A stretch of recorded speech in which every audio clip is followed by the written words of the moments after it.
All right. What is going on, good kind people? You are checking out a new Wrestling with the Topics. Thank you to those of you that's tuning in right now, checking out this live recording. As typically when it comes to these live recordings, if you're around, that's great. You get to check out on all the great fun in between, usually some pre-show or some post-show yakety yak, while everybody else just gets the standard show on. I think these days we're putting them out Thursdays after we're initially done with the recording and everything. Hope you guys have been doing pretty good this week so far.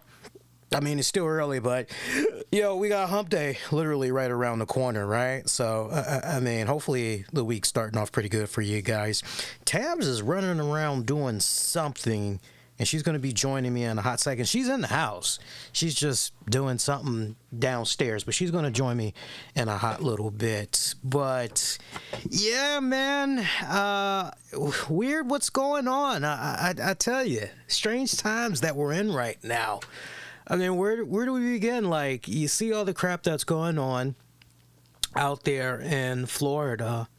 God damn, do they have it bad. And then, of course, Puerto Rico as well.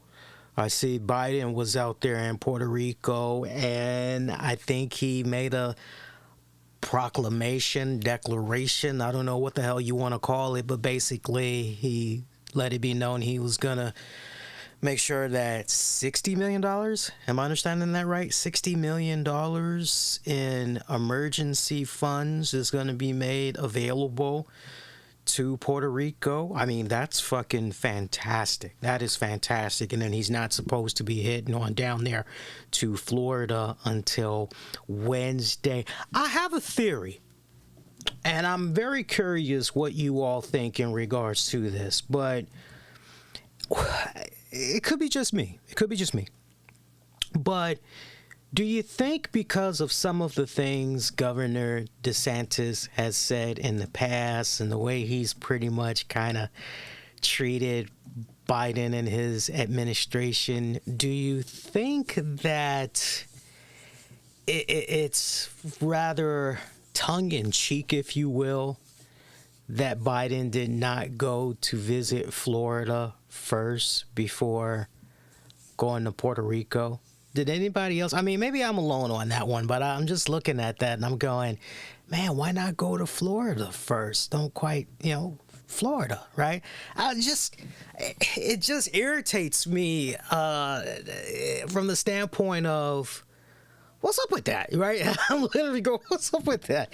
Why not visit Florida first instead of Puerto Rico? Now, if you were to tell me, well, Lee, it's quite simple because Puerto Rico had actually, believe it or not, they got more destruction by the Hurricane Ian and all that than what had happened in Florida. Then, oh, okay, all right, well then that makes all the sense in the world. But I don't know. I mean, I just keep seeing from the news that I have been checking out off and on past couple of days. All I've been seeing is what's up with Florida, not actually enough coverage on Puerto Rico. So for all I know, maybe Puerto Rico ended up having it much, much worse than what was going on there in Florida. And last I had saw, oh, you know what? It would probably help if I let everybody know that the event is starting here. Give me a second here. There we go. Just a quick little button letting everybody know the show's going. But yeah, my train of thought there before I got interrupted, what was it in Florida? I think it was 2.5 million people were without electricity. And as it last stood, at least over the weekend, I think that number is now at about a little over 600,000 of folks that are without power. So, I mean, that's good. But, my God, the recovery, man, long freaking recovery. Just some of the stories that I've seen out there. You had some people that have been through every single storm that's out there. Every single storm that's out there in Florida. Every single hurricane that's come out there. And a lot of those people have been able to weather through it all. And yet, for a lot of people, when it came to Hurricane Ian, this was the one that just flip their whole life upside down. I couldn't help but, I'm sure you probably saw it by now, but there's this one story that's in circulation right now where there's this former, I don't know if he's a Vietnam vet or what, but the guy has seen a lot, and he's lived in Florida for some decades. Tough dude. I mean, when you see this guy is, I mean, he looks like a tough dude. Seriously. He looks like he has seen his fair share of hardship, but he looks tough as nails. Big, white guy. Looks like he's probably in his 60s. I'd be shocked if he was in his 70s, but he looks like he's in his 60s. Nice, big, grizzly beard, almost down to his belly, kind of like a ZZ Top type of beard going on. Got all these tattoos. Looks like he might be part of a biker club or some shit like that. And this dude just looks tough as nails. And as he's telling the reporter, all the hurricanes he's been through, and he's weathered through them all and everything, Ian is the one that pretty much fucked his home up and all that shit. And to watch my man break down and cry, and he had shades on, and he broke down and cried. It was so bad. The reporter that was interviewing him actually just went on ahead, extended his hand out to him, put his hand around the guy's shoulder and was consoling him and all that. You're like, whoa, right? To see that big grizzly bear of a man just break down like that, you're going, okay, if this hurricane can make someone like that guy who I just described break down and weep like a baby, I can only imagine what's going on. A buddy of mine had asked me the other day, because we were talking about what was going on out there in Florida. He's like, why do people move out there? Like, I don't understand. Why are they moving out there, being exposed to that bad weather? Why are they allowing themselves to be exposed like that? And I told him, I don't know. I mean, look, when it's all said and done, the idea of you don't have to pay state tax, that's very, very alluring. Very alluring, right? I mean, Lord knows, we be trying to catch a break every single year when it comes to taxes, right? We be looking for that tax break. Oh, man, hope I'm getting a refund. Oh, man, hope I'm getting a refund. Fuck, I owe the government, right? It's one thing if you owe the government 50, 60, even up to like $100. But anything past that, you're going, hey, come on here, man. I'm doing what I need to do. Why am I not getting my break here? Like, hook a brother up, right? So the allure of not paying taxes, that's definitely a huge selling point for moving to Florida. Not to mention, if you know the right people, it's pretty easy to get yourself a nice little deal on a piece of property, whether that's a condo or house or maybe get in, whatever floats your boat, right? Whatever floats your boat. I had a friend of mine who I used to work alongside with almost 2 years ago now. She had moved to Florida. And I said to her, so Florida, that's pretty far. Why are you going to Florida? What's in Florida? And she said, oh, my mom's out there in Florida, and she's been having a good time. She's starting to get up there in age. And I just want to make sure that I'm able to take care of her now. She's getting up there and everything. So I just want to make sure that she's okay. And also, I'm just ready for a change of scenery. I'm ready to get away from this cold weather that's known as the DMV. I was like, oh, okay. All right, cool. And I remember she had extended a nice little offer to me. She said, hey, if you're ever in Florida, definitely look me up. I said, yeah, sure, bet. And I tell you what, I remember not this hurricane, but there was some other hurricane. Feels like maybe I've seen within the past year and a half in Florida particularly. Seems like maybe there was at least 2 other hurricanes prior. And I remember one of them, I went out of my way to check in on her, see if she was doing pretty good, if she was anywhere near that hurricane. I never heard back from her, but I did end up hearing back from a mutual friend of ours who said, yeah, she was nowhere near that. Matter of fact, she's about 4 hours out. So it was okay. All right, well, that's nice to know. I would imagine her phone was probably blowing up and people were wanting to check in with her and everything, make sure that she was good to go and all that.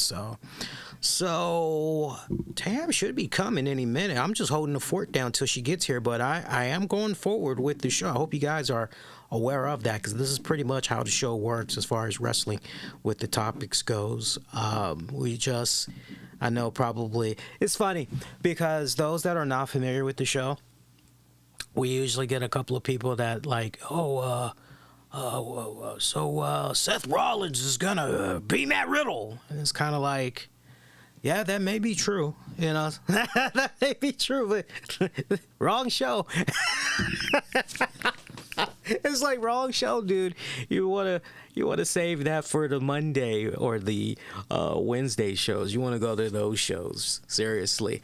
But that kind of reminds me, kind of like with our WoW shows that we do on Saturday nights going into Sundays. It's like all we talk about is WoW, Women of Wrestling, and then I'll get a question. It's always been the case, and this isn't directed towards one particular person, but this has just always been the case when it comes to the WoW coverage, or just really, if it's wrestling with the topics, or if it's our WoW coverage, or even NWA. When we talk about NWA from time to time, we'll get a little AEW reference in there, or we get a WWE reference in there, and it's like, yeah, buddy, gotcha, but yeah, this ain't the show. So it always makes me chuckle. To my whole point, it always makes me fucking chuckle. So I'm chuckling still thinking about it too. You guys gotta forgive me. Oh shit, man, seriously, good shit. So my day pretty good. Got off of work not that long ago, so I did not get a chance to catch the newest episode of NXT. I'll be checking that out on the DVR tomorrow, since I happen to be off work. But I've just been kicking back. I've got to study all this week because I've got some exams that's going to be coming up for some of my classes next week.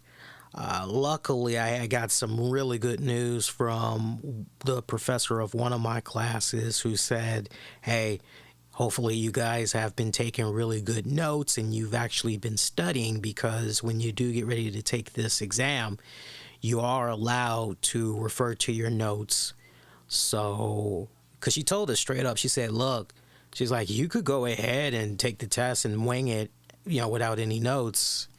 Maybe you've been paying attention like that, and you know off the top of your head. And if you do, that's pretty impressive. Because she said straight up that with regards to this test, even though it's a multiple choice joint, she said it's pretty hard, and that for practically all the answers, we're going to be spending at least several seconds to a minute trying to get it down as far as the answer goes and all that. So to hear that news, I'm going, hey, we get to use our notes? Fan-fucking-tastic. So I'm not going to say that's an easy peasy A.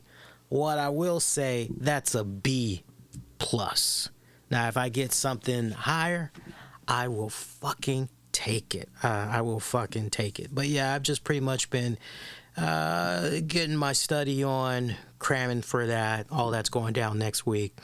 Actually, I took an opportunity to upload some audio as well. You guys might have noticed if you follow the show throughout social medias, I uploaded back to back 3 episodes of Women of Wrestling. So you guys, I'm talking about for on demand and the downloads, the audio versions. So if you guys want to piggy on back, check those out. You guys can definitely do that. Have at it. Other than that, just been kicking back, taking it easy, all that good shit. Can't complain. Can't really complain. I could complain. There's a few things I could definitely complain about, but yeah, I'm good. I'll put it to you this way. It'd be too long for me to go over some of the things I want to complain about, right? But just to kind of get things up and rolling here. So over the weekend, me and Tams, we had went to Royal Farms. I don't know how many of you all are familiar with Royal Farms, but Royal Farms is basically, well, if you know Wawa, you know Sheetz, you know, pretty much Royal Farms, it's like those, but I would say a tier better than those outlets I mentioned. So put it to you this way. And you've seen this during your travels, coming off of an interstate where you got to get some rest, get some gas or whatever. You all have probably seen this. You're coming off the freeway, and right across the street, you'll see a Sheetz, and right across the street from the Sheetz is maybe a 7-Eleven, and across the street from that is a Shell, and across the street from that is a Wawa, and across, right? You get it. So if you were in a scenario where you saw all of these joints and you were to ask me straight up, Lee, kind of having a tough time here, bud. Which one am I going for first? Which one should I go to? Where am I going to get the biggest bang for my dollar? But also at the same time, as far as quality goes, what do you recommend, dog? And I would definitely say Royal Farms, number one. I would put Wawa at number 2. And then number 3, maybe Sheetz. Maybe I'd put Sheetz at number 3. Everything else can kick rocks as far as I'm concerned. Right? Everything else can kick rocks as far as I'm concerned. And I'm being real. I'm being on the real tip with you guys, okay? So we went to Royal Farms over the weekend. Because Tams was saying, hey, I got to get some air in the tires. I'm like, really? It's about that time? She goes, yeah. It turns out my mother-in-law was looking at the car of ours the other day and said, oh, hey, your front tires, ooh, they're about to literally hit the ground. It's that time. Go get some air already. So I'm like, okay, cool. So we were, running some errands. I actually went to the comic book store, picked up. Finally, I have been waiting like fucking 3 months for the newest issue of Thor from Donny Cates. It's like, it was ridiculous because I've never felt so much withdrawal before in my life. I remember at one point, early September, one of my last stops to the, hey, babe, do me a favor. Actually, you know what? I think I took a picture of it in my phone. I was going to say, can you grab the brown paper bag? But if the photo is in here, because I'm thinking about that comic that I had bought on Sunday. But no, early September. Yeah, actually, give me a second. I'm trying to see if I actually got it in here.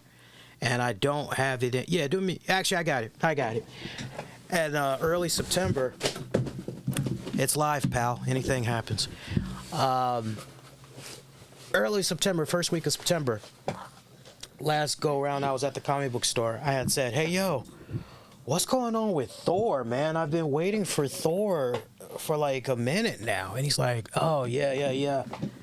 That's because Donny Cates has been working on some other books, and usually they do this so they can try to help the other shows, so they can try to help the other comics catch up and everything. He was like, yeah, it's on hiatus for now. But he actually looked for me. He was like, yeah, no new Thor until what did he say? He was like September 26th. I was like, oh, okay, so I don't have that much further to go. And he's like, yeah, you're good. I was like, yeah, I've been waiting so long.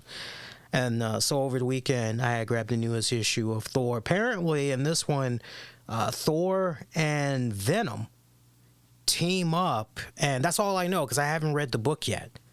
Tams will tell you, there are so many fucking comic books that are in brown paper bags that I have not yet read. It's just pretty much, hey, comics for Lee Sanders? Oh, yeah, here you go. I'm like, great, thanks. And they just go on top of the... Put it on the pile. Yeah. Oh, hang on. Wait, say that again, babe. They what? Bring it home and put it on the Put pile. it on the pile. Bring it home, put it on the fucking pile.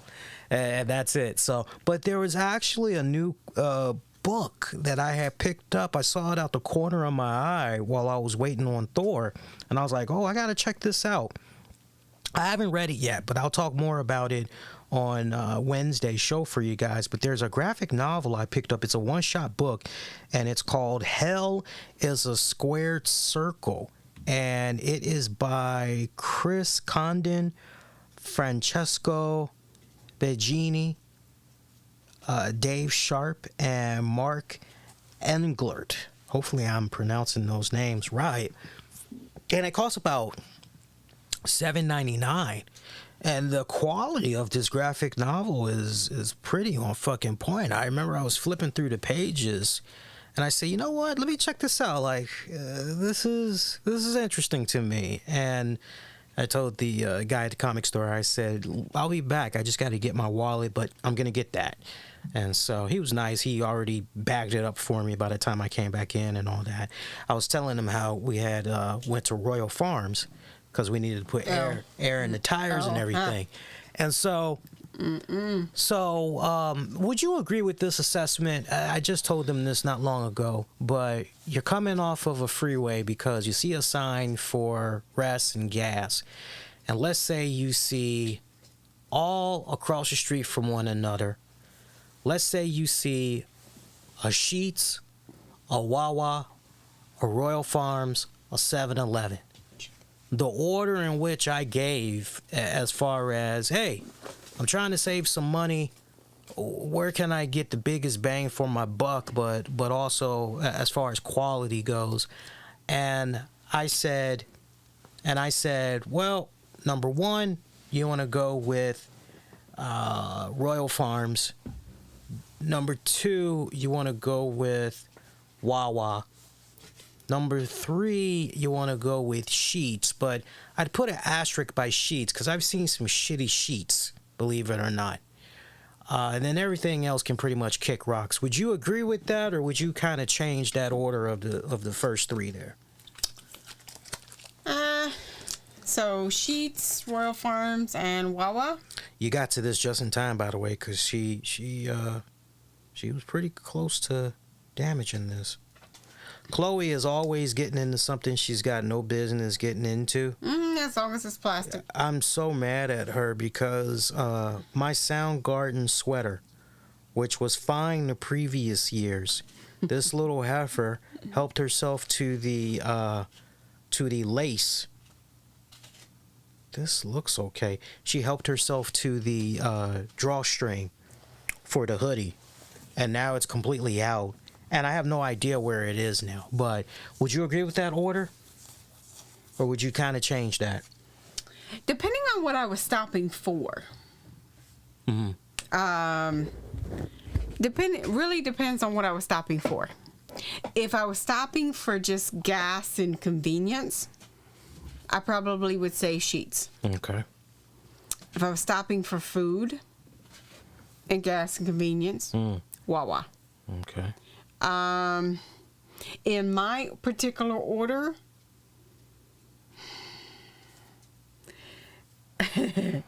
so for me it would be Wawa, Sheetz, Royal Farms, depending on the Royal Farms. Interesting. Okay. Yeah, depending on the Royal Farms. Hey, the area. I want to change that. I still think Wawa's number one, actually. Oh, for food, there's no convenience gas store, or there's no convenience store, gas station, in reference to food on the go or otherwise, that beats Wawa, the taste and the quality. Yeah. There isn't. Yeah. Yeah, I agree. I agree with that. Yeah, I was thinking about it a little bit more, but I tell you what, Royal Farms, if they keep making those sandwiches, if those sandwiches taste as good as what I had over the weekend, which I highly recommend if you ever are near Royal Farms and you want to grab a bite, I recommend the Italian cold cut sandwich. Get the submarine version of it. And I also recommend picking up a chicken ranch wrap. Yeah, it's like a one-off. Yeah, it's hearty though. I mean, when you first get it, you're like, it's pretty small. Like I'll be able to go through this, but I mean, after the third, maybe fourth bite, and you start to feel full, and you're like, I think I'm okay. So it's pretty good. So we went to Royal Farms, got a little something, but we mainly were there for gas. I'm sorry, air for the tires. Actually, no, I said that right. We got gas too, but we were really there for the tires first. Really tires, really the tires. Gas second. So we are waiting over by the air, and there's only one air pump machine. Right? So there's one air pump machine, and you've got this cute little Asian girl, and we pretty much pull up right beside her. So because she's already waiting. Right? Because when we get there, she's waiting on a black taxi cab to finish up. So we pull up right beside her, like, okay, obviously she's got next. And so black taxi cab pulls out, takes off. Next thing you know, okay, cool. We all are now going to move one car lane over. And so as we're gearing up, engines running, we're ready to move because we're waiting on the Asian girl to move. Next thing you know, we see this white... It wasn't a white... Silver was first. Silver was first. Well, no, I think Silver was just trying to turn. Yeah, I think the silver car. I know the car you're talking about. The silver car was just trying to maneuver its way so it could go in a different direction. That's all that was. Because I actually thought that it was like, oh well, damn, it's busy over here, and let me not wait. Yeah, no. But if it was just turning around, then that's fine. Then yes, it was the white Mercedes. So we had a white Mercedes that just bogarts into that spot where we need to go for the gas, right? So for air. I don't know why I keep saying gas, but anyway, for air. So where the young Asian girl should have been, now that white Mercedes is there, and Asian girl's rolling her window down and she's trying to get their attention. I'm like, what the fuck is going on here? At this point, it's raining, okay, like drizzling pretty bad. So I get out the fucking car. I'm riding shotgun on this one. So I get out the fucking car. And yeah, Mission them, they can definitely tell you, you see me in person, I kind of look a little menacing. And everything, right? I look like I'm having a bad day, right? I had a mask on, but I'm pretty sure my eyes looked mean as fuck, right? So I get out. Yeah, I kind of felt like an older Robert De Niro the way I got out of the fucking car. Hey, what the fuck you think you're doing, right? But no. I get out the car. And I gesture to the Asian girl. I'm like, yo, were you next? And she's like, yeah. She's nodding her head. I'm like, okay. So I see this African woman. Let's not even get on the topic of Africans, speaking as a black man. That's an entirely... I'm not touching that. I wanted to touch the topic, but I don't want to put Tams in a delicate position, right? So I'm going to leave that alone. But now that I've teased it, I'll leave you with this thought in regards to Africans. And you guys can let me know if you've come across it as well. But... it seems that most of the Africans, I will just speak for myself as a black man. It seems like most of the Africans I have come across so far in my lifetime, out of 100%, 90% of them are inconsiderate and rude. I don't know what's up with that. I don't know if you guys agree with that. If you disagree with that, sound off. Let me know. But it's very, very weird. Almost to the point I almost had to go back down memory lane. And damn, was I ever friendly? Or can I ever recall an African person that was nice to me. And I had to go as far back. 2 examples. There was a man named Pete. And boy, did I really like Pete. Pete was a hardworking guy. He was a cab driver. Worked long hours. And the way I came to know Pete is because Pete would always drive me and my mom around when we needed a taxi. This was back in Chicago. I probably was 9 going on 10 years old. All right. And at this point, my mom and dad, they had already separated and all. So, my mom was kind of looking to get back on the rebound and everything. And, take enough of those rides, get familiar, and next thing you know, right? So my mom liked Pete. She genuinely liked Pete. And they dated for a bit. He never spent the night, none of that. But he would take us out, go grab a bite to eat. He was nice. He was very, very interactive with me. I liked him. I legit liked him. He was a very nice African man. Very nice man. I think for my mom, he was too nice. Layman's terms, too geeky.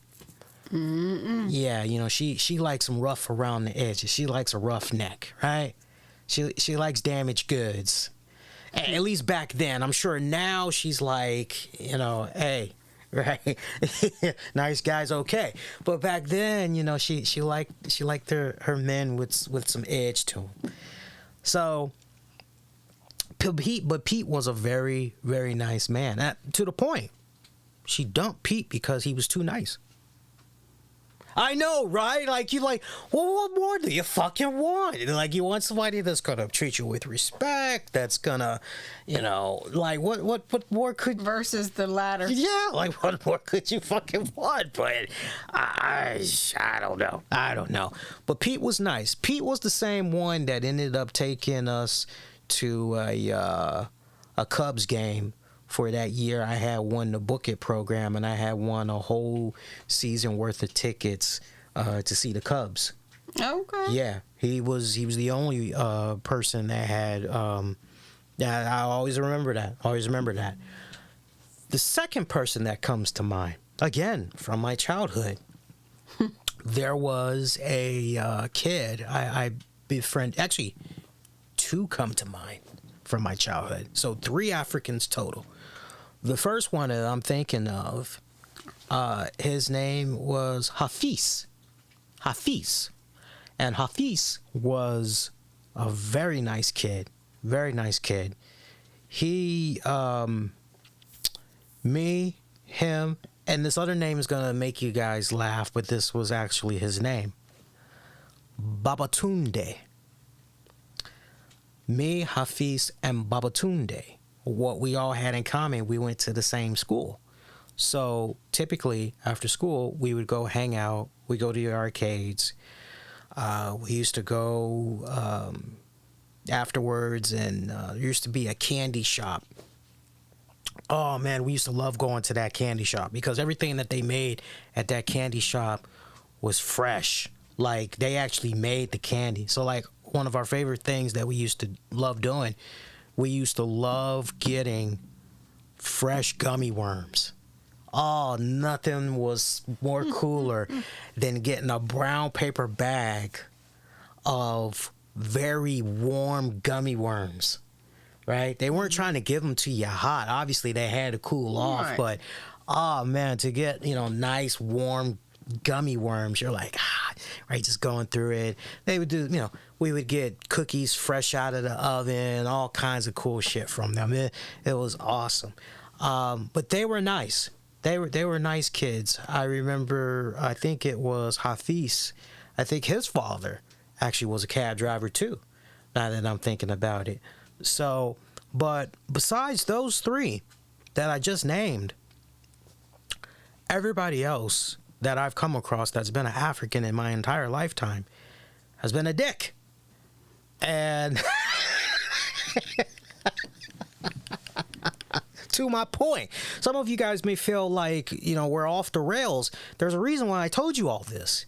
Because guess who I ended up speaking to in regards to, hey, the Asian girl actually had necks, and we're after the Asian girl as far as getting air for our tires. It was none other than an African lady.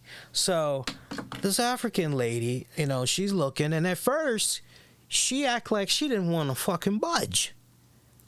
And and I said to her, ma'am, I was like, this lady right here actually has necks. And we have necks after her. We've actually been over here waiting. We were here when the black taxi cab had pulled out and rolled out. You don't have to talk to me like that. It's like, I'm not talking to you any old way. I'm just letting you know what the deal is. Oh, well, I didn't know. I was like, okay, well. Okay, well, move your ass. I said, word for it. I said, okay, all right, well, now you know. And... oh, so she has necks. I was like, that's right. She has necks, and we have necks. So you're right after us. Oh, okay. I'm like, all right. So mind you, it's also disgusting outside. Yeah, the weather was really, it was cold. Yes. It was wet. Yeah. And it was raining. Yeah. And it just was a nasty day where if you really didn't have to be out, you just don't, right? Yeah. So that was one. Number two, this woman is backing her car up, and she's so close to me that, to be honest with you, it was making me uncomfortable. Because it was like, damn, do you know how to drive? Right. Are you sure you know how to drive? Right. And then I laughed because when we were getting gas, I looked back and it was so funny because she had her daughter or son or some young person basically putting the air in her tires. Almost like she was just too good for that. She wasn't that old either. She looked as though she was probably in her late 30s to maybe potentially late 40s. I got a really good look at her. She didn't look. I'd be shocked to hear she was in her 50s. That's how young she looked. So to your point, yeah, basically being a lazy ass. Yeah. Yeah. Okay. I mean, sometimes it's, cultural as well, but still. So it reminds me of the mid 80s, well, actually earlier 80s movies. It's called On Golden Pond. And it's a Jane Fonda, Henry Fonda, and Katharine Hepburn. So there was this one particular scene that he wanted this younger boy that was staying with them for the summer to do something. And he said in this movie, and I quote, what is the use of having a dwarf if they don't do chores? Jesus Christ. And it was like, wow. But it was really kind of odd. I was like, oh, okay, well, maybe they wanted to do it, but it just looked odd. Like, yeah, you do this for me. Well, I'll give her an out. Maybe she was a little intimidated, big black. Well, we had already went down the road. We're not down the road, but we were like 30, 40, 50 feet from her by then. Minding our own business. Yeah. Yeah. It was weird. It was weird, and it reminded me afterwards. We were lucky because we dodged a bullet. Excuse me.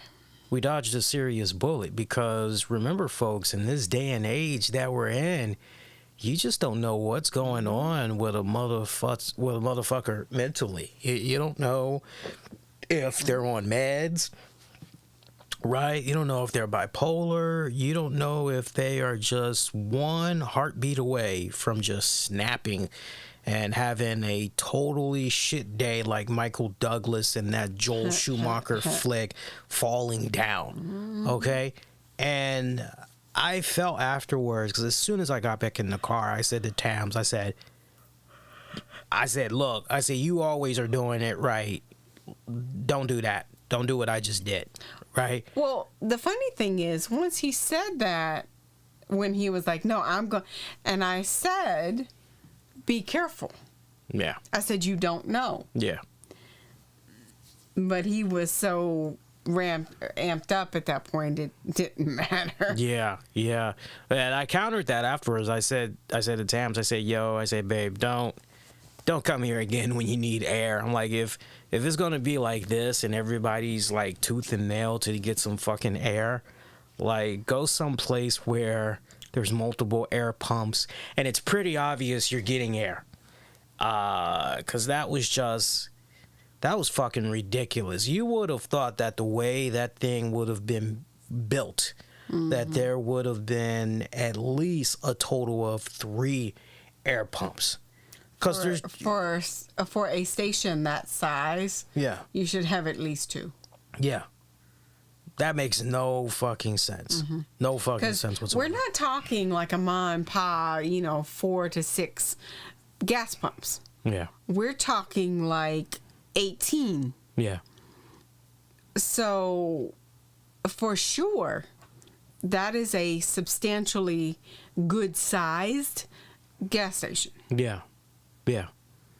I don't know. That was just that was too much for me. It was really odd, and to have that happen on a day when it was already kind of funky out anyway, it was just like, oh brother. Yeah.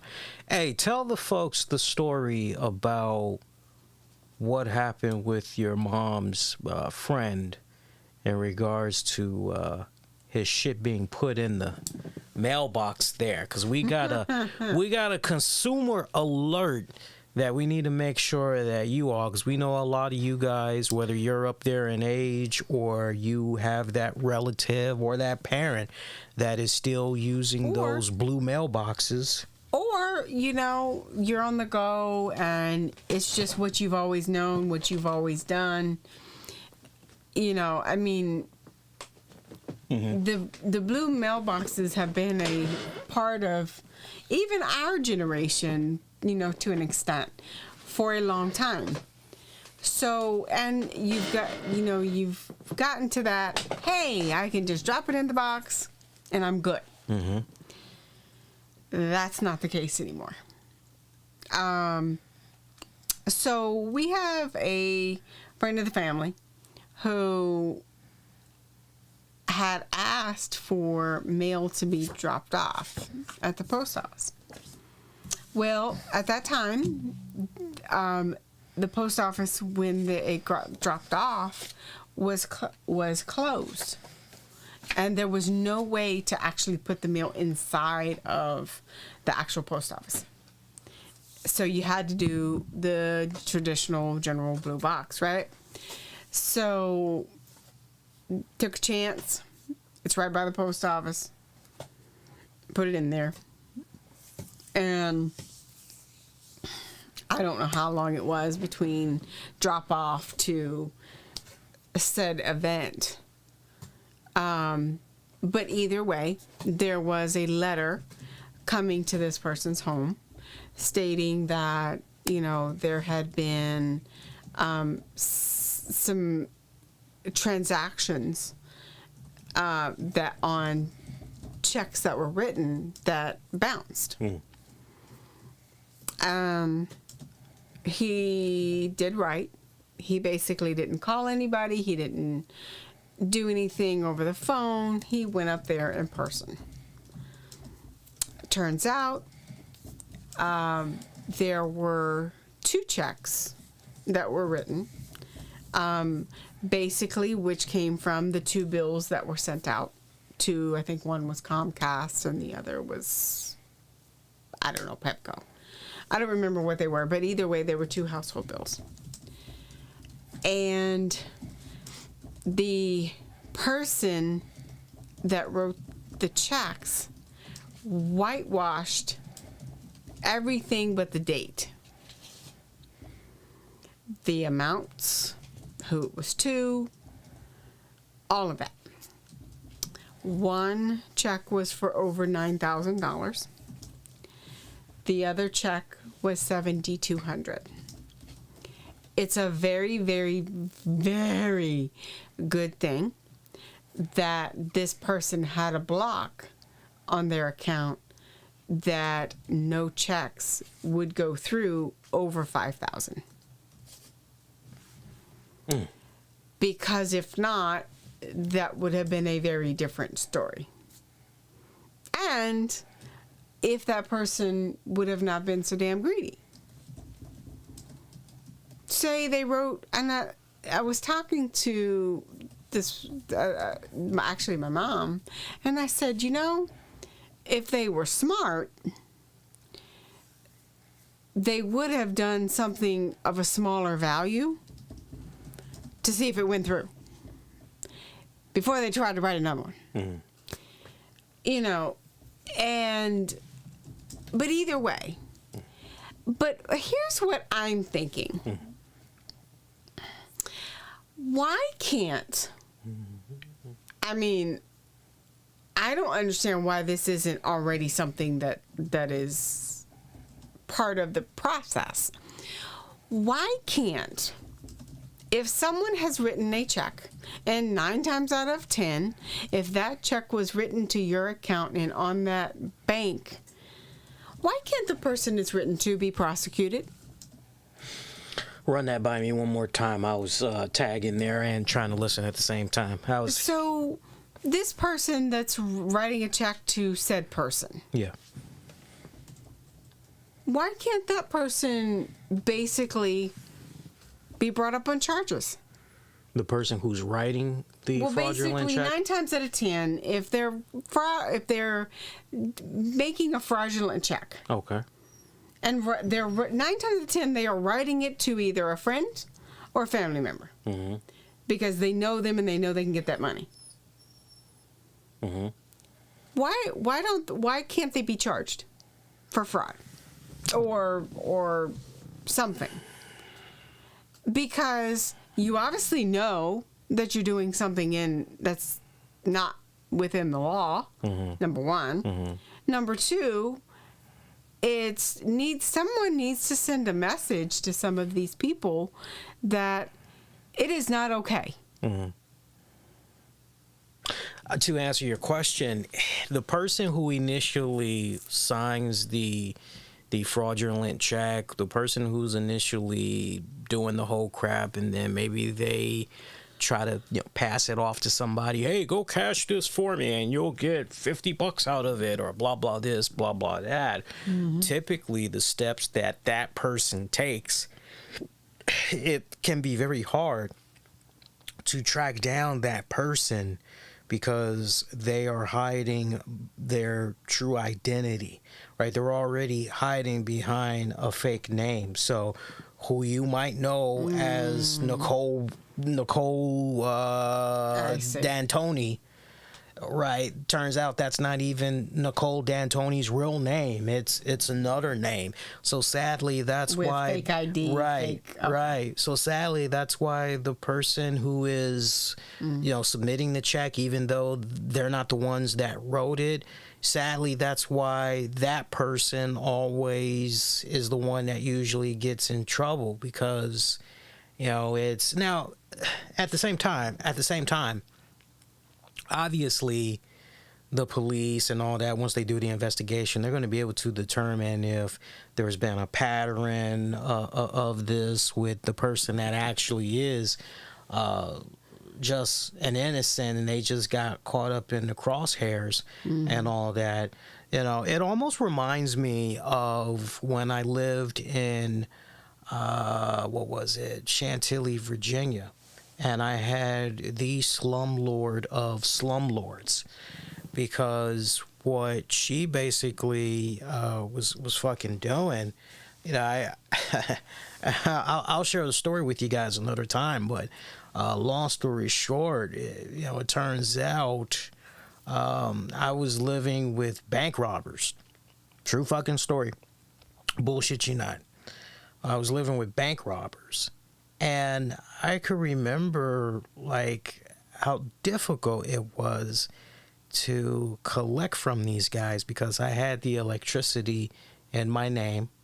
I had my own cable, but what these motherfuckers were doing, trying to do, they had tried to set up a splitter. Back when you could still split the cable, they put a splitter. I was like, wait a minute, who the fuck told you that? Like, no.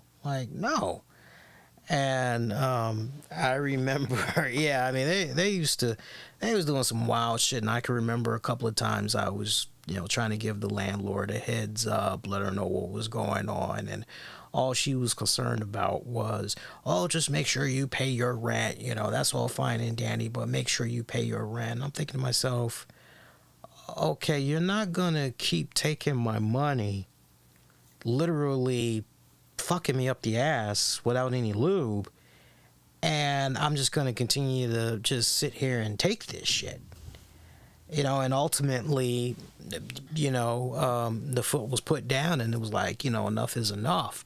But I bring that up because I remember the bank robbers, they as well as that slumlord were, I learned this after the fact, but apparently they were notorious for trying to write off and pass around bad checks. Mm-hmm.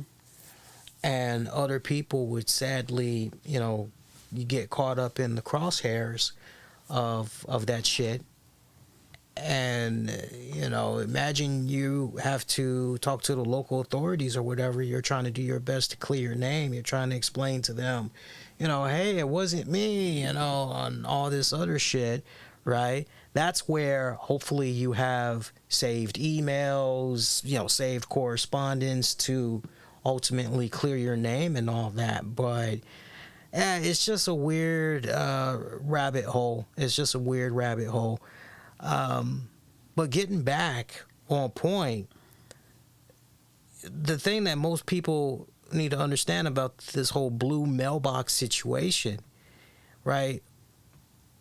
The post office people, the mailman, mail women, they are being robbed in this day and age. Whether it's broad daylight, it don't matter. These guys and gals are now being held up for their mailbox key because these mailbox keys are universal. All you need is just one of those bad boys, and you can just go on a fucking, like a shopping spree, except you're hitting up all the fucking blue mailboxes, and you're just, poof, opening them bitches. And now some people would say, why fucking, what's the big deal? I don't get it. Because motherfuckers, believe it or not, in 2022 and beyond, are still mailing off to friends, family, loved ones, gift cards. Motherfuckers are still sending cash. Motherfuckers, to the point that Tammy just made not that long ago, motherfuckers are, paying for their bills or paying for stuff with paper checks.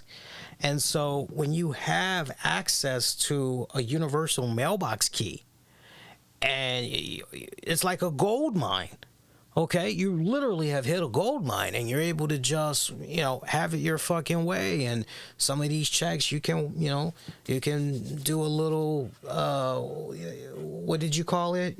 What did you say? Whitewash them? You can whitewash them, do all kinds of fucking shit with these checks. And, it's been on the rise, and it just really, it's sad. Don't get me wrong, folks. It's really sad, right? But at the same time, we knew that this would happen. I mean, all the signs were definitely there. Okay? All the signs were definitely there. And then look, not for nothing, but this pandemic had, a desperate person will go to great lengths to do whatever they need to do to stay afloat.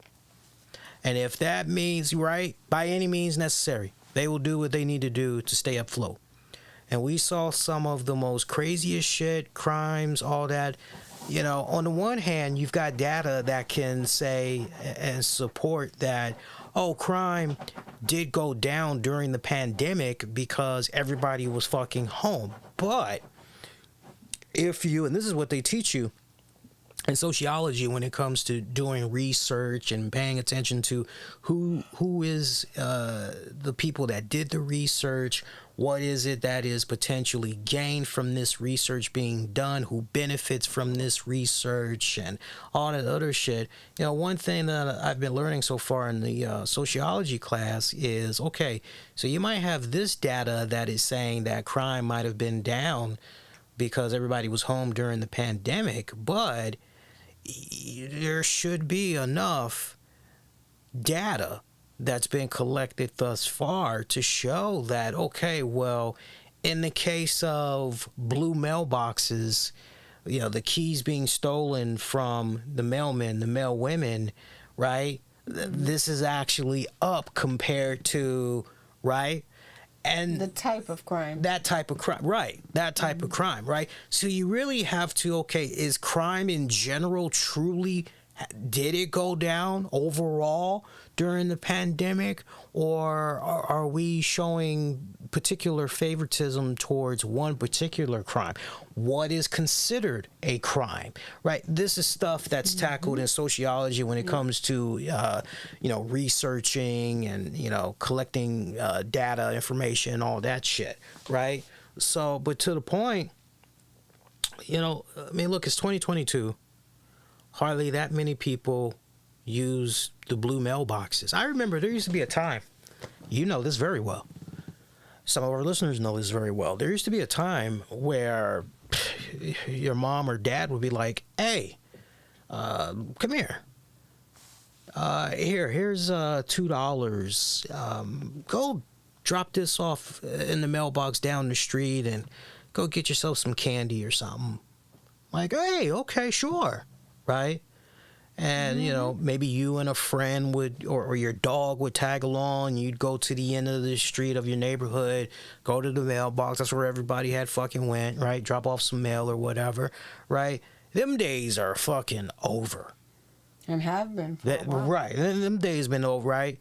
You know, some of you guys are hearing that probably go, yeah, that's how it was in the 80s and 90s. It really started dying, I would say, after 2004, maybe 2005, right? But now we're at this point right now where unless you're directly going to the post office, you're doing all your shit online. You're doing all your shit online. And it does not surprise me that, you know, look, on the one hand, it's great that he was able to get on top of that early. And there were all those safety measures, right, that most people are not as fortunate, sadly. Right. Most people are not as fortunate. And we're talking a pretty penny because they tried to fuck Tam's mom's friend out of what was it, like $9,000? Well, it would have, if both checks had have went through, it would have been more like $17,000. Oh wow, that's even worse. Jesus. So the moral of the story: don't use those blue mailboxes, people. You know, seriously, don't use those blue mailboxes. And safeguards too. Yeah, just do your thing. You know, do your thing online, right? Here's some easy tips real quick. If you can help it, never pay for shit with your mobile phone. Yes. The only thing you should be doing on your mobile phone, worst case scenario, if you're gonna maybe transfer or receive money via PayPal, the PayPal app, and it's a legit contact, somebody you trust, okay, that's one thing. You're gonna do that, maybe Cash App. What's the other one? Zemo, Zelle. Venmo and Zelle. Yeah, if you're gonna do some shit like that, that's fine. Actually, I would even take it a step further. All of those apps, make sure it's with people you trust. Yeah, I just said that. We literally are saying it's the same thing, but I did say that. I know you did say that, but I was just making it a more broader general statement where it's all of them, right? Not just right. You know. Agree. But the main point is, if you're going to use that, then take what we're saying. Yeah. But my personal preference when I'm trying to pay for something, I'm on a desktop computer. It's 2022. You should not be using Internet Explorer. If you are using Internet Explorer, please fucking stop. The most security flaws go down through Internet Explorer. There is so much exposure with Internet Explorer, it's not even funny. You should be using Google Chrome or Firefox. Okay? Make sure that you are doing your thing with Windows Defender. Everybody has Windows Defender on their computer. It's free. So don't try to fall for that fucking Norton spyware subscription for fucking... Don't fall for that. All you basically need is a good internet browser, Firefox or Google Chrome. Use your Windows Defender. And in regards to the sites that you are going to, make sure you are on trusted sites. Mm-hmm. If the site is in question, before you even visit that site, just type it in, and at the end of the site name, type in reviews or complaints, and you'll be able to see what you need to see. And that will help you determine whether or not you should even be landing on that site and all that. Another thing, make sure that the site you're on has their SSL certificate. SSL, basically, typically when you visit a website, you will see some type of a padlock in the upper left-hand corner of the web address bar. That's basically letting you know that whatever information you're putting in on that site is safe and secure.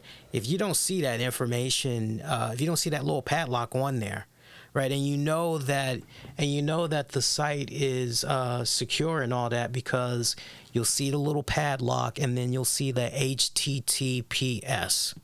If you don't see the padlock, you don't see the HTTPS, that site is not secure. So it's like, those are just basic things that most people don't even think about, don't even consider, but they're basic things that most people can do to make sure that whatever they're doing online, especially if they're deciding they want to make online payments, to make sure that, okay, yeah, everything is on the up and up, I'm good. Most importantly, screen capture your confirmation information once you've made the payment. Choose the option to have your confirmation of payment sent to you via email. You never know. That way, if something weird goes down, you know, you're good to go, right? I take screenshots constantly of whether it's stuff that I'm paying for or even my schedule at work. That way, if something weird goes down, well, no. I got a screenshot. To my point, I came into work today, and I was on time. As usual, I like to clock in 5-6 minutes early. So I see my supervisor, and he goes, "Lee, what happened? You were supposed to be here at 4." I said, "Nah, 4:30. It's like, "You sure?" It was like, "I got you down for 4." I'm like, "Nah, 4:30. I checked twice." It's like, he goes over. "Yeah, you're right, 4:30. I'm like, "Okay." He's like, "Yeah, okay, I'll counter register for you in a little bit. You know, go ahead, and if you're going to go grab something to drink." I'm like, "Okay, cool." Right? So, like, you just never know. To my point, taking those screenshots, all that shit, emailing yourself sensitive information, you never know when it might fucking come in handy. So, he dodged a bullet. He definitely dodged a bullet. So, did you hear about Antonio Brown? No.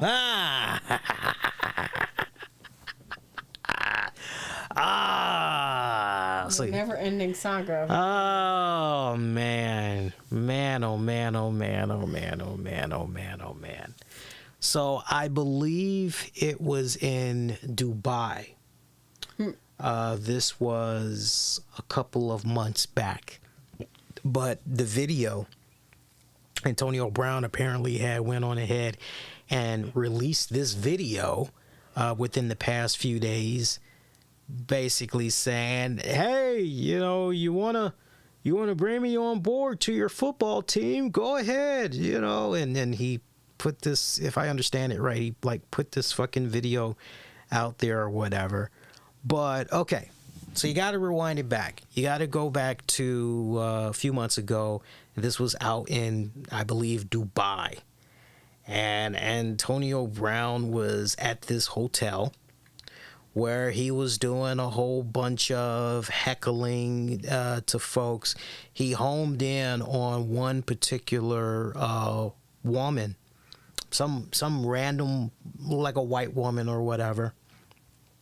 And he is in this pool with her, and there's like a few other people. It's not a personal pool, right? This ain't like the Holiday Inn, and right. I mean, this is a big fucking pool at this whole particular hotel. It's a big fucking pool, right? So you're sharing it with multiple people. So he takes off his trunks or whatever, and he's rubbing his butt cheeks on the woman's shoulders, and she's nervously laughing, and you've got the other people, they pretty much are egging Antonio on, hey, yeah, do it to her again, ha ha ha ha, yeah, do it to her again, yeah, that's funny. And yes, you had a crowd of men that were basically cheering him on and all that. And if this isn't a form of sexual harassment, I don't know what the fuck is. But anyway, so, the woman, she's laughing it off, and, the men, they're egging Brown on. Yeah, another one. Yay, AB. Yeah. And then afterwards, Brown attempted to take a scarf that was around the woman's head. She then snatched the scarf away, because I think he tried to put it around her head. She snatched it and all that other shit. And then he ended up lifting her out of the water and slamming her head first into the pool, like he was doing her like he was spiking a football, basically. And once she came above the water and was wiping her eyes, Brown then leaned on the side of the pool and proceeded to grab his member.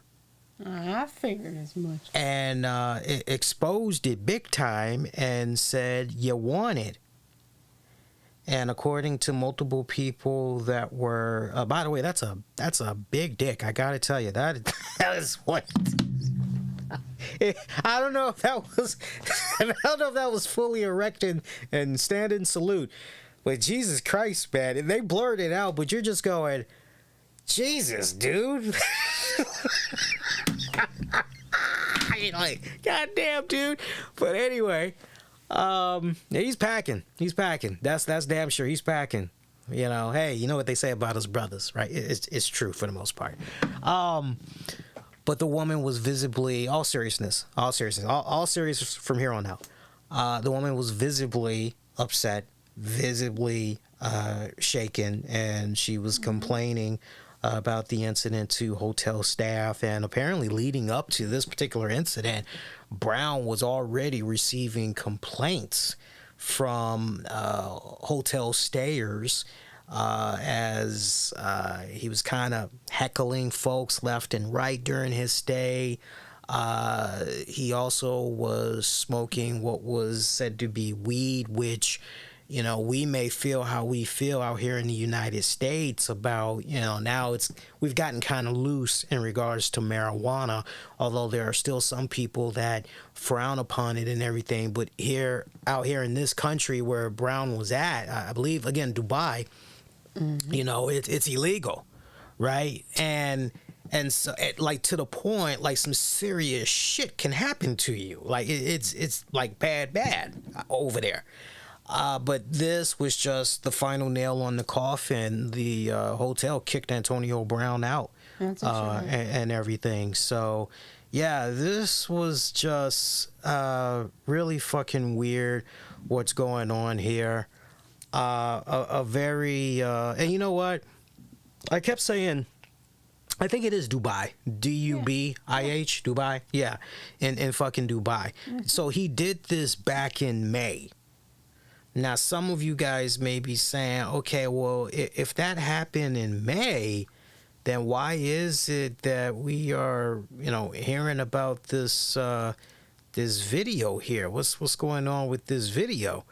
This video, I don't know what the hell is up with this video. I don't know if exactly Antonio Brown had put this video out, but from all the reports that I had saw, it looks like the video footage was initially obtained by the Post on of the May 14th incident.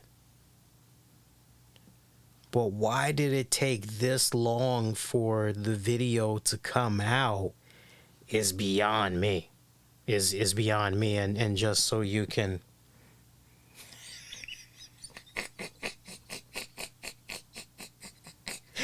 I got a lion in my pocket, and baby, he's ready to roar.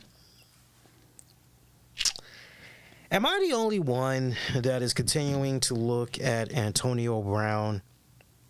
Oh, and here's where he's mooning the woman. This was before he whipped out the pecker there. Is it just me, or...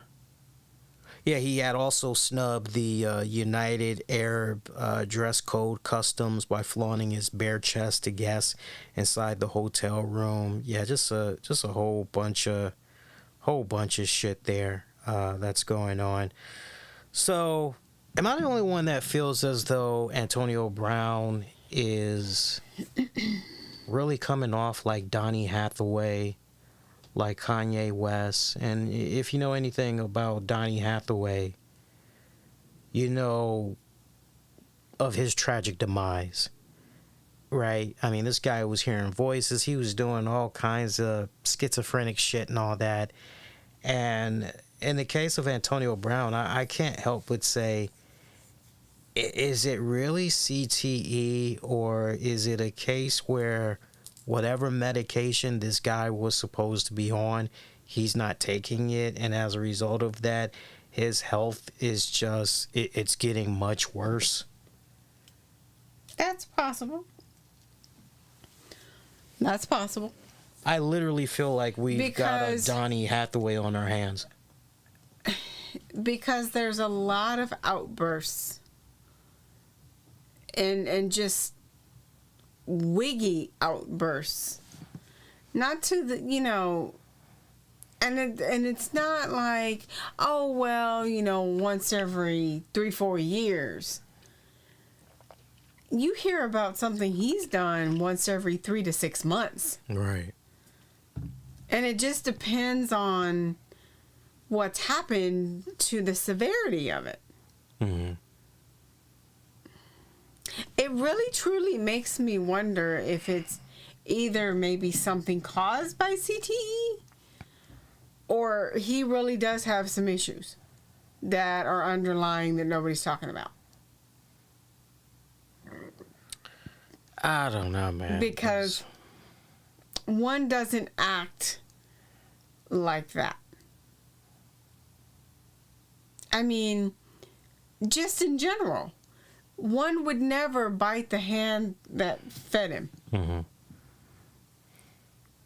Brought him in, said, hey, I'm giving you another chance. Here's what it is. So on and so forth. Talking about Tom Brady and the Bucks. And he was doing okay. A couple of here and there's, nothing much. And then to publicly put on for everybody and their mama to see, mm-hmm, the fact that you were basically like, fuck you, F this, and I'm out.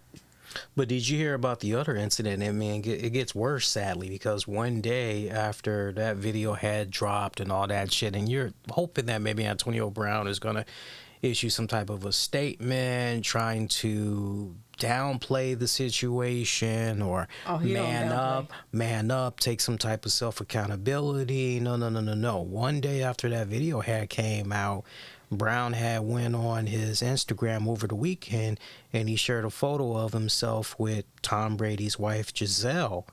And this picture in question, this is pretty much from when they had won the Super Bowl that year while Brown was there and everything. You know, Giselle is giving him a hug. And remember, full context, Brown has stayed at Giselle and Tom's house. Mm-hmm. Right, so they opened up his home, their home. To him. Right. They were really trying to turn this guy, his life around, and all that shit. And he included the caption, "Put that shit on." Yeah, and fans, you know, I enjoyed the fact that now we had football fans, you know, because it was weird. Like every time some shit be going down with AB, yeah, AB, yeah, you know, this was the one time though where it was almost unanimous. Yo, dude, come on, man, that's dude's wife. Why are you even dragging her into this?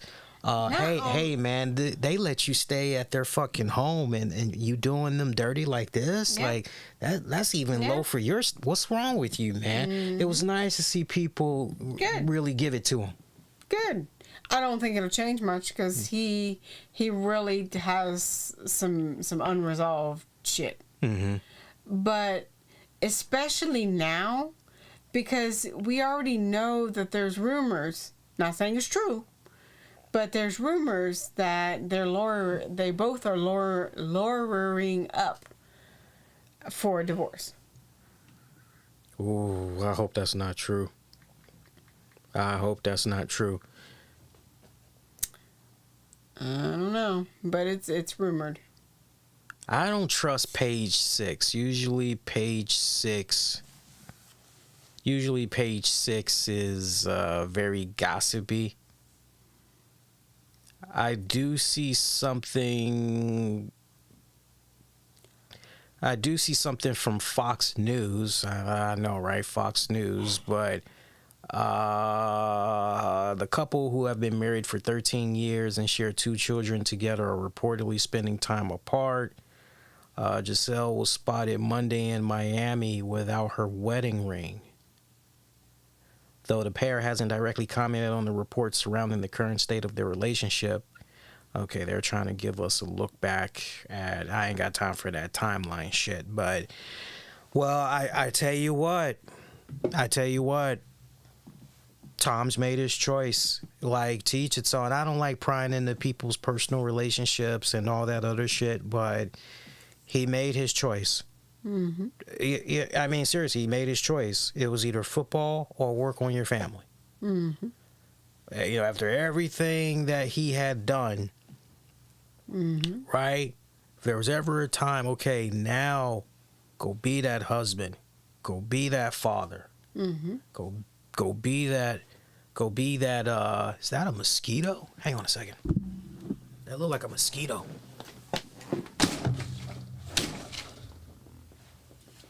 I'm sure it's dead. I don't know. I don't think it is dead, but, you know, it's all good. But it's like, anybody else, you know, hey, what more do you got to prove? True. Like, seriously, what more do you have to prove? And that's a lot.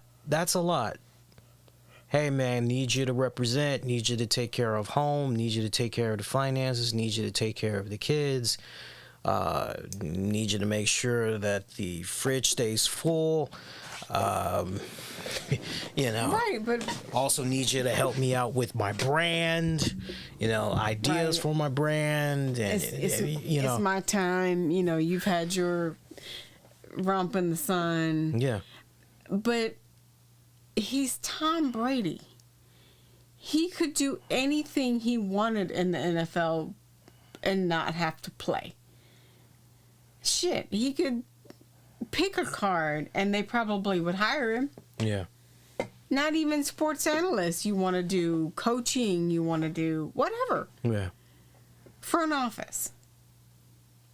So, I don't know. It's just, it has to be an innate feeling in him in reference to, I'm not done. What I really, my own speculation, making that clear, I think that someone got wind of the fact that he was going to announce his retirement. He got beat to the punch, and I don't think he liked it very much. And I think he wanted to retire on his own terms. I'm going to go in a different direction. The way Tom Brady is coming off to me is to that of Ric Flair.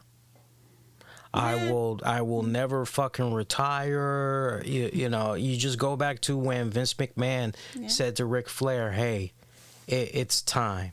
This is the right time. It's the right place. It's the right moment. We're going to give you this great big send-off. You're going to wrestle Shawn Michaels. You're going to have this great match. And then we're going to have this great send-off for you on next night on Monday Night Raw. As you ride off into the sunset, this is how it is. And Ric Flair wasn't ready, and we know what happened after that. I look at Tom Brady in exactly that same fucking limelight. But also from this standpoint where Tom Brady does not know what to do without football. Mm-hmm. He just does not know. You can map it out. You can, but Tom Brady strikes me as someone who he needs to be near it. Yes. He needs to be near it. Not in no commentary position, not in no podcaster, vlogger. He needs to be near it. Whether it is as a player or as a coach, owner, whatever, he needs to be near it. Mm-hmm. That's how he fucking strikes me, and he can't fucking let go, right? And that's a tough pill to swallow. That's a tough pill to swallow because to say, okay, I'm done with this phase in my life, it's basically to admit, okay, Father Time is definitely catching up to me, and, he can fucking eat Honey Nut Cheerios 7 days a week and bathe in guacamole or whatever the fuck to keep his skin and pores nice and tight. He can do whatever fucking great. Father Time is unfucking defeated. And will always be that way. Always be that way, right? Whether it's this year, next year, 3 years from now, eventually he's going to have to fucking walk away from the game, and he's going to have to take care of home. Mm-hmm. And the longer that he keeps neglecting those responsibilities, and look, I'm not saying anything that he hasn't already. He's manned up and said there's been a lot that he's missed. Mm-hmm. There's a lot that he's missed with his 2 kids. There's a lot that he's missed with Giselle. Mm-hmm. And that's just not fair to her to continue to, have that woman, just a little longer. I know I said I was gonna, but... You can't keep moving the yardstick. You can't. No. And it's weird because with all the money that she made as a model, and can still make as a model, like, Brady's set for life. I mean, he's got his own money too, but, like, combined, they're set for life. They want for nothing. Yeah. Hell, he could probably fucking buy a team right now. Yeah. If he wanted to, and become another John Elway. Yeah. I tell you what, if that divorce goes through, 13 year. Oh my God, she is going to get a lot of money. I will make a bold prediction. Which is this: if the divorce does go through, well, you already know you got to be apart, depending on the state in which you got married in. But typically, you got to be apart for at least a year. Mm-hmm. Okay. So if that year comes up and they're going through with the divorce and everything, then I'm going to make a bold prediction, two to be exact. Brady will play long enough until his divorce is finalized. Whatever money she's supposed to be getting, she will fucking get. But then, like, whatever new deal he inks with whatever team, what have you, after the divorce has been finalized, all that money will be his. And then also, as